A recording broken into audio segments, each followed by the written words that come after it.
Did he listen to an Andrew Tate video? I don't know. Maybe. However, that's not what I talk about. I advocate for Stoicism and mental control. If you look up any of the people who have been stabbing and killing below the age of 15, they're either brown like me or black. I'm not racist, I'm brown. I'm saying look at the skin color. They find the whitest kid in the world and put him on Adolescence and then blame me and his white father. This doesn't happen. This is a psyop. That second clip there is not Stoicism. In fact, it looks actually quite unstoic, ironically. And you know, that's what we need to talk about, to be honest, because Stoicism's getting a bad name.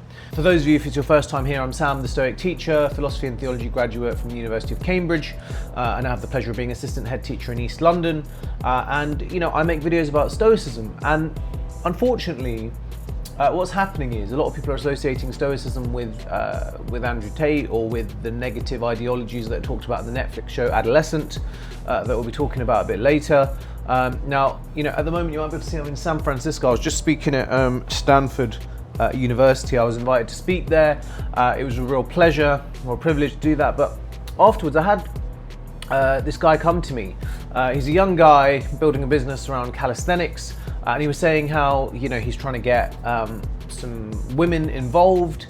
And when he mentions that he's creating a channel that's about, you know, self-development and growth, he says they immediately say like, oh, that's to do with kind of Andrew Tate. Or if he mentions the word Stoicism, they again think that that's, you know, this whole toxic masculinity area of kind of Stoicism, masculinity, exercise, that they're not welcome in that world. And the truth is that Stoicism couldn't be further from that. You know, Stoicism is being confused with toxic masculinity. Real Stoicism is the opposite of that. You know, small s Stoicism is what they're confusing it with, because if you look in the definition, small s Stoicism refers to this idea of essentially repressing your emotions, which I agree. If you're talking about that definition, then Andrew Tate's a, you know, small s Stoic for sure.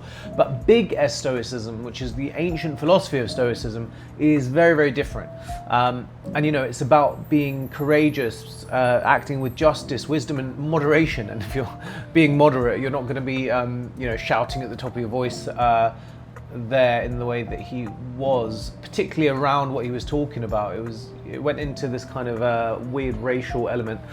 Anyway, we'll get into it. Today we're going to be talking about this whole saga where Andrew Tate is very angry about this show called Adolescence by Netflix, but then also weirdly the UK government has decided that the way to teach boys about masculinity is to show them this Netflix show, which also is a bit odd because, as pointed out by a few incel researchers and experts, the show didn't, or you know, they don't think, a lot of the researchers don't think that the show had, you know, input from research. And it's quite important if we're going to bring something, you know, as an assistant head teacher, to me it's quite important, if we're going to bring something into all the schools in the UK, it should be evidence informed but also backed up with a number of things. Anyway, we'll talk about all of that today, and we'll end of course with some Stoic wisdom too.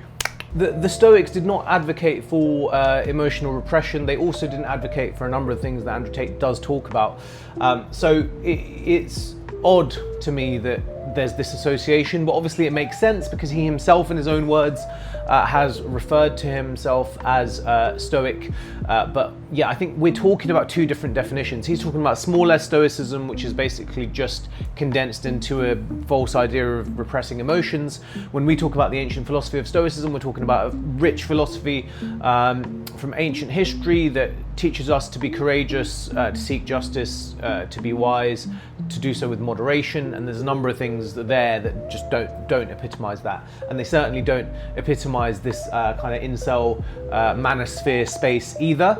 And these are these kind of broics that have been kind of tried to co-opt Stoicism. There's a lot of writing about that online, and so yeah, ultimately from a Stoic perspective, from an actual philosophical Stoic perspective, these views, I mean, the Netflix show Adolescence is absolutely right in bringing these issues to the fore, and it's good that people are discussing it, but again, for there to be an association with Stoicism is just inaccurate. I mean, it's great that people like the show, it's good that people are talking about it, but the government should be a bit more discerning about what they utilise. And obviously Tate's very angry that they're associating, Adolescence is associating him with the show. But in terms of how we teach young boys about masculinity and the right values, just showing them a Netflix show isn't going to be, appropriate. And also what we'll move on to in the next clip is it the best medium through which we can teach young boys about correct conceptions of masculinity and what, positive elements that we want to see. Anyway, let's move on to it. And one caller into a radio station that I heard from England this morning said that it hits home too much. It's a little too real. And this kind of left me floundering a little bit because, okay, creative people who are making a show, I'm not going to hold their feet to the fire. They have creative license. They can make a show and depict whatever they want. But we just need to hit pause a second, because if this show is prompting roundtable discussions with Parliament, with the Prime Minister, which it has, and the Parliament are going to fund this show being shown to every student in the UK throughout the next couple of months, all within a couple of weeks of it airing, by the way, then I think we're entitled to maybe scrutinize the realism or the realistic nature of the show, or how much it depicts accurately the problem it's talking about. Yeah, I mean, I think that's a really good point from William Costello there, and obviously he's devoted his life to researching this particular area, so it would make sense, especially if we want to bring this issue to the table, we want to get this conversation started amongst young boys and amongst students in general, that we take into account what the research is saying, that we're evidence-based in our focus. I mean, it shouldn't just be that there's a Netflix show that's really, really good, and then suddenly we just say, let's show it to every single student in the UK. I mean, as an assistant head teacher in the UK, it sits uneasily with me that we would just take a Netflix show and just play it to everyone. I think there's some nuances involved. Is the show right to prompt these questions? Of course, absolutely. And I think that, yeah, from a Stoic perspective, we want to teach young boys and young people how to live a life that is, seeking justice, being courageous, seeking wisdom, being moderate about things, and that's really, those things are the opposite of what the kind of manosphere, what the incel culture is teaching to these young people. With regards to this, the show alone is not going to offer the solution. The question I would be asking the government is, okay, alongside playing the show, what resources are going to be provided to the students alongside? Is there going to be a homework task afterwards? What are they going to actually be thinking about, prompting? Is there going to be some follow-up or some discussion? Is there going to be some staff CPD about masculinity and how to approach these kinds of topics? Because some teachers might feel comfortable talking about these topics and others might not feel as well equipped. For example, teachers that teach RE and PSHE might already have discussed many topics like these.